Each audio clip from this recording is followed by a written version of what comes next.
Fair, featuring junior 4-Hers from the area and reports from the Illinois State Fair this summer.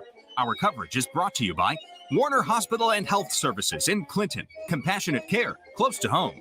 Midstate Eye in Clinton, where they believe life is all about your vision.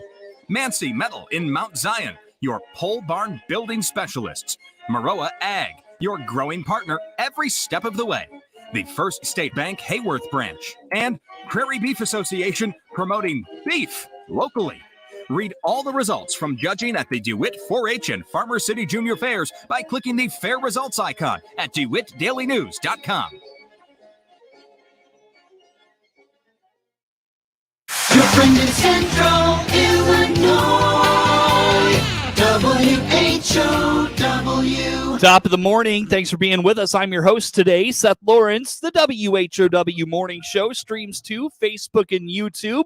Brought to you by Peterson Insurance, your Pekin Insurance agent in Clinton. Caitlin Mellendorf, nutrition educator with the U of I Extension, is our guest on the phone for this morning. Good morning, Caitlin. How are you today? Good morning. I'm doing fine. How about yourself? Doing well. Thanks for asking. Thanks for making time for us as well. We appreciate that as always. And, Caitlin, we were talking before we got started this morning. I was asking you how your summer was going, and you and I both kind of marveled at the fact we're knocking on the door of August, and school is going to be back in session here in a few short weeks. I can't believe that we're already to that point in the summer, but it begs the question of, those back to school nutritious lunches and such. We need to start thinking about getting back to school and making sure we keep up that nutrition through that time. How about back to school and nutrition? What do you have for us? You are spot on. It's amazing how summer is just kind of, you blink and it's gone. So for families that are thinking about back to school, I know I talked to a student in a class yesterday who has family in a different state, and they're already kind of back to school, but I think it's also a year-round school, so that makes a little bit of a difference. But as families are planning, I want to invite them to think about two different things. One is that likely your school will offer a meal through a school nutrition program. So whether that's breakfast or lunch, and that is something that you can participate in with your kids and invite them to try out foods that the school is preparing. I know that school foods have gotten a bad rap over many, many years, but they are very nutritious. They have to meet certain federal guidelines if they are a school that receives federal funding for school meals. And so do know that they do meet nutrition standards for kids of all ages, whether it's from elementary through high school. So if that is something that is of interest to your family, go do it. Not even just for maybe the cost, that's a cost savings for your family, but also maybe a time savings of not having to prep a meal in the morning. I know I've talked to moms in the past that say it's really nice to just be able to try and get my kids up in the morning and not have to worry about prepping a meal for them. I can just send them on their way and they can get lunch or breakfast and lunch at school. And then, of course, if you are a family that would prefer to make lunches and maybe breakfast, if your kids are getting up early, maybe getting on a bus, to make those meals at home and send those with your kids, we probably want to look at, of course, nutrition, but also maybe get into some practice right now that we're in the last couple of weeks before school starts. Get them into practice of, can they open their lunch boxes? Can they open the containers that you're going to send with them?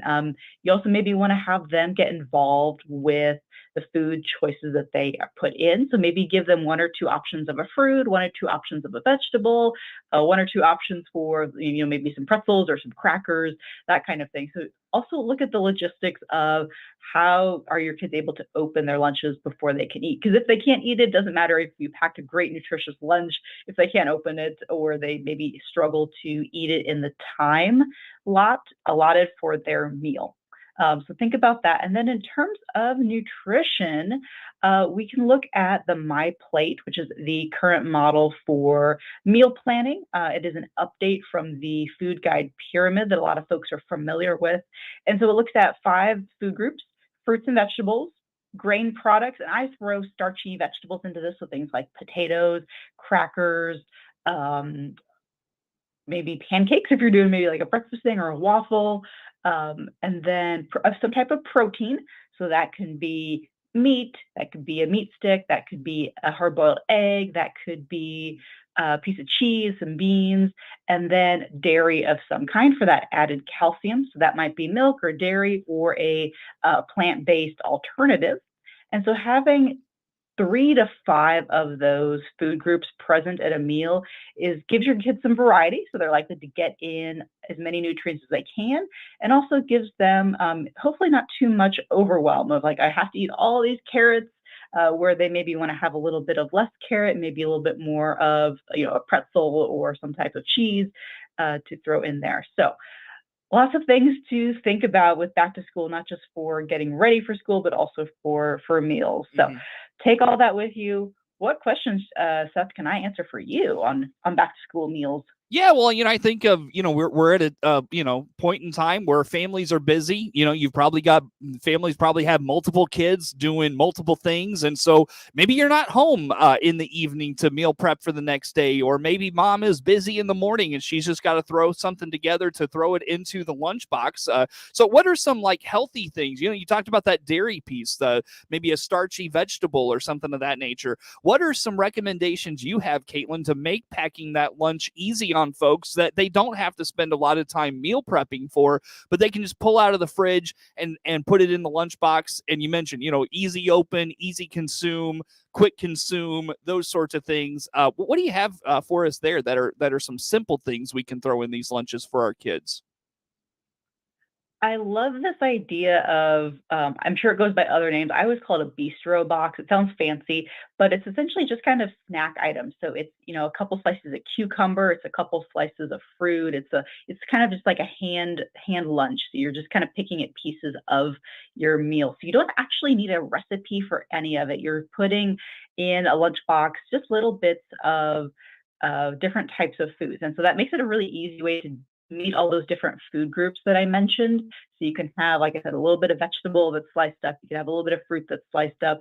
And so you don't need a recipe. You're not making anything, following directions. You're just kind of putting these different food groups in a lunchbox, and then your kids can kind of snack on it. Another one is to embrace convenience items. So you don't need to necessarily portion out an applesauce into individual cups. If your budget allows and you can buy individual pre-packed applesauce cups, go for that. Make that convenience of being able to just grab that applesauce cup out of your cabinet, toss it in a lunchbox, and be good to go. So convenience items like that are really nice. So applesauce cups, different fruit cups come in really nice sizes, and a lot of them come in 100% juice, which means that your kids can also drink the juice that's in the fruit cup, like a pineapple, or I've seen different mixed berry cups or mixed fruit, like fruit cocktail kind of cups. You can also go with convenience of buying from your local salad bar or a deli section. Again, make those things convenient for yourself. So if you go to your deli, your salad bar at your local grocery store or deli, and you want to just grab a few pieces of a certain food, or if you go to your deli section, you're like, okay, I just need some chicken salad that's already pre-made. It's very much okay to embrace the convenience items, especially those first month or so of school where you're getting back into a routine, your schedules are going to be busy. Those convenience items can be really useful for families. Sure thing. Caitlin Mellendorf, nutrition educator, U of I Extension, our guest on the phone here for this morning. Caitlin, just in terms of, I think of my kids, they come home from camp, but they're going to come home from school and they're probably going to want a snack because, one thing you mentioned that I think a lot of families maybe don't think about is the fact that these kids don't have a whole lot of time to get lunch in. There's so much, there's so much to do during the course of a school day. Lunch kind of gets shuffled to the back of the line, if you will. And so, it feels like it's shorter and shorter and shorter time periods that these kids get to eat their lunch. So maybe they're coming home and they haven't finished all their lunch, or they're still hungry because we have to keep in mind as we pack lunches that they're not going to be able to eat as much as perhaps we would like them to. So they're coming home hungry and they want a snack after school. Let's talk nutrition and snacking after school. What do you recommend there? Yeah, you make some awesome points because one, meal times are pretty short for a lot of schools. And also kids have smaller tummies, and so they can't always pack away the food the way that adults sometimes can to keep us full for many hours. And also, kids tend to eat more slowly, and so it can be really hard to pack a nice lunch and then they can't get to it all because of all these different factors that are kind of pushing against them. So you are probably going to have kids that want to come home after school and have a snack because you're right, they are probably going to be hungry.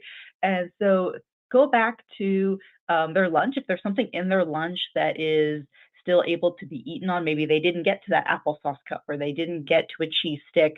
Those are great things that they can snack on now. They can just kind of have a second lunch, so to speak, as a snack and finish up the rest that was in their lunch.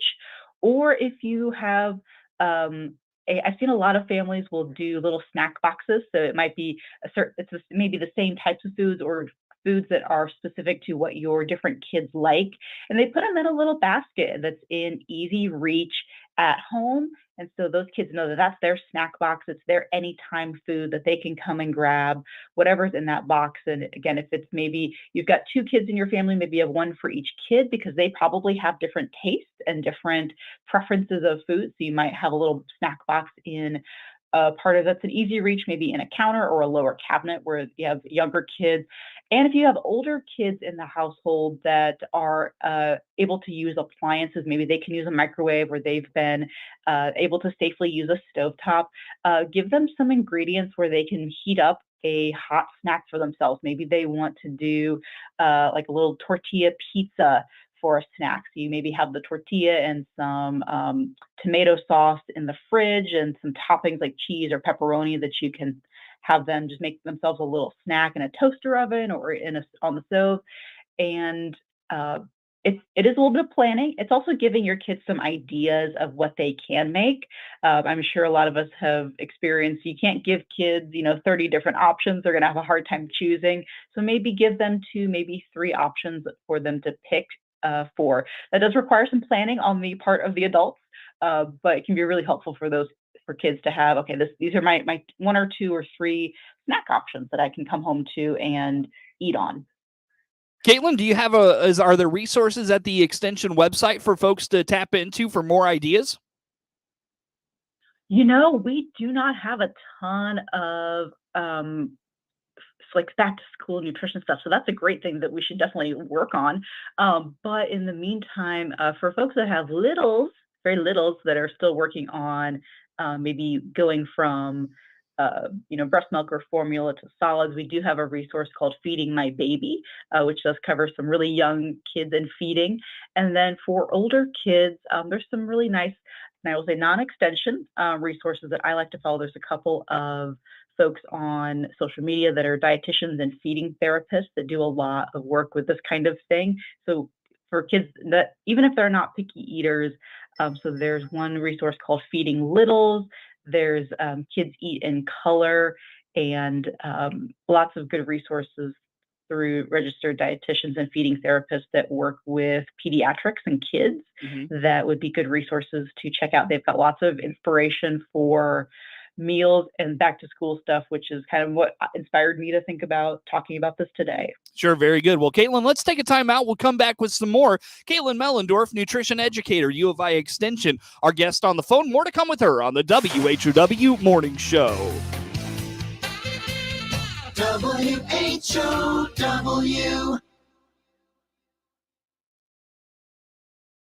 When is the last time you considered your pet's oral health? Hi, this is Dr. Suster at Covenant Animal Clinic in Clinton. A pet's dental health is vitally important to their overall health. Learn about our dental services by clicking the Covenant Animal Clinic icon at DeWittDailyNews.com. For the latest in Central Illinois agricultural news, visit IllinoisFarmRadio.com. Get updated information on markets, weather, ag news, local interviews with NAFB farm broadcaster Jared White, and much, much more. All at IllinoisFarmRadio.com.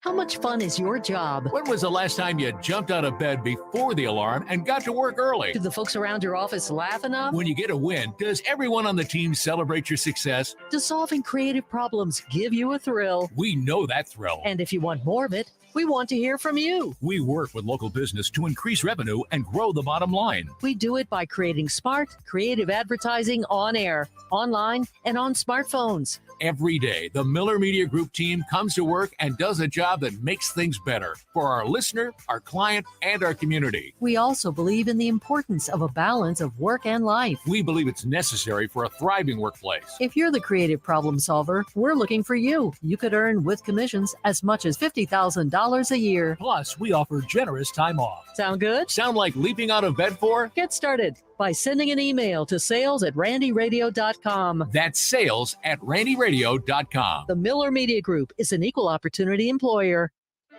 Get moving again. Warner Hospital provides award-winning orthopedic health to DeWitt County with Gibson Area Hospital Orthopedics. Your orthopedic health is important, and Dr. Brett Keller specializes in joint replacement, robotic total joint replacements, general orthopedic care, and fracture care. Return to an active lifestyle and a higher quality of living with Gibson Area Hospital Orthopedics. Now seeing patients at the Warner Specialty Clinic in Clinton. To book your appointment with Dr. Keller in Clinton, call 217-784-4030.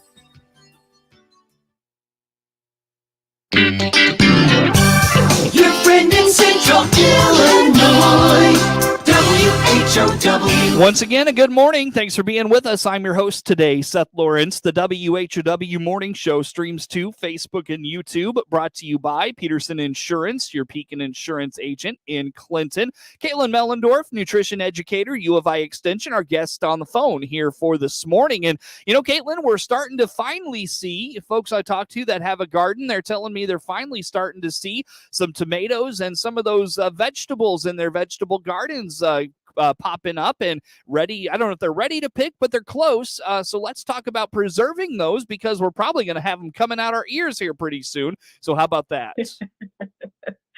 Yeah, and I know I think it was a struggle for a lot of gardeners this season. It's been really dry, but also really hot, and so hopefully everybody's gardens are doing well. That's my hope for everybody listening. And so if you are in that garden mode, or if you are more of a shopper, which is more of my realm at this point, of going to farmers markets and local farm stands and finding fresh goodies, fresh produce for the summer, you may want to think about preserving those for longer. And I just finished my last class for the season on preserving, and so we talk about canning, and then we will talk about in the fall. I'll do another series on other types of preserving, but for today, I want to talk about all of those and just kind of a real quick recap. So we have canning, freezing, dehydration or drying, and fermentation as options for preserving foods. And the goal of preserving foods is just to let them last a little bit longer. So for a lot of us, that's our refrigerator's job for a little bit of time. But we know that if we come back to a bag of green beans, after a couple of weeks, they're pretty slimy and gross. And so how do we preserve these foods so that they can last longer? And for a lot of cases, at least it's with canning and some things with fermentation, we can have them be preserved at room temperature, so we don't have to use refrigerator space on those. Mm-hmm. So for canning, we have water bath canning and pressure canning. And I invite folks to check out our website at extension.illinois.edu/food. We have tons and tons of resources on preserving, because we get a ton of questions about this every year, and really just constantly throughout the year. So we have water bath canning and pressure canning. So for a lot of our folks that are gardening right now, if you're thinking tomatoes and you want to do something like salsa, we can typically do those in a water bath canner because they are acidified. We add vinegar or lemon juice or citric acid powder to lower the pH to make it safe for water bath canning. Mm-hmm. If you are doing something like you're going to make those tomatoes into pasta sauce and you're going to add meat or onions or mushrooms or other veggies, we want to be pressure canning those because of the difference in pH with that product.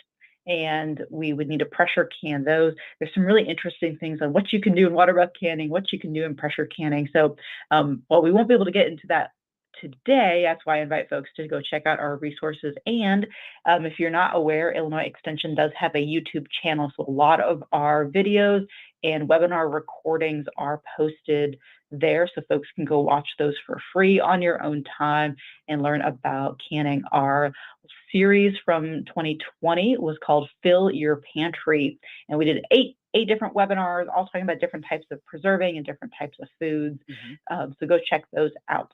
along with canning, you can also freeze foods. We do recommend typically blanching those foods before they go in the freezer. So this means dropping them into boiling water for a certain amount of time. Something like spinach, you're blanching for like 30 seconds to a minute. For something bigger like corn, you're going to be doing that for a couple of minutes. And what that blanching does is it deactivates enzymes in the plant. So you basically, those, if you let the enzymes be there and freeze them, you would probably get a decent quality out of it, but the flavors are going to start to go off a little bit. So that's why we do recommend blanching. You can also do dehydration, which is super great. If folks are growing herbs right now or hot peppers, these are really great ones that you can just dry in a dark room. You may want to cover them with like a paper bag just to cover up any dust that falls around your house. But those dry really, really well.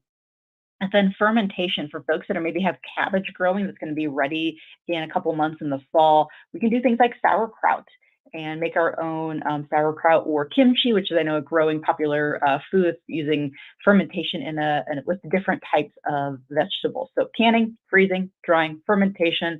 You can do all sorts of things at home with this, which is really exciting. So go check out our extension resources, webinars, and then just know that I've got some classes that I'm planning for the fall on fermentation, drying, and freezing that y'all can come out and join. Do you have dates for those yet? Those are going to be in September. And of course, you would ask me the specific dates. I just know it's in September. So we'll come back to it for another interview. Nope, that's all right. We'll revisit that for sure. I just wondered if you had dates for that at this point, but it's all right. Well, like I said, we'll wait for those details another time. Caitlin, in the meantime, you mentioned and referenced resources that online folks can find. How do they find those? Where do they go? Yeah, so all our food items and nutrition things are at extension.illinois.edu/food. Or if you want to find us on YouTube, you can just search youtube.com and Illinois Extension and it will pop up. And that Fill Your Pantry webinar series is going to be a great resource to get you started on preserving or refresh your skills if it's been a while. Very good. Caitlin, we'll speak next month. We appreciate you making time for us. Caitlin Mellendorf, nutrition educator, U of I Extension, our guest on the phone. Network News is next. WHOW.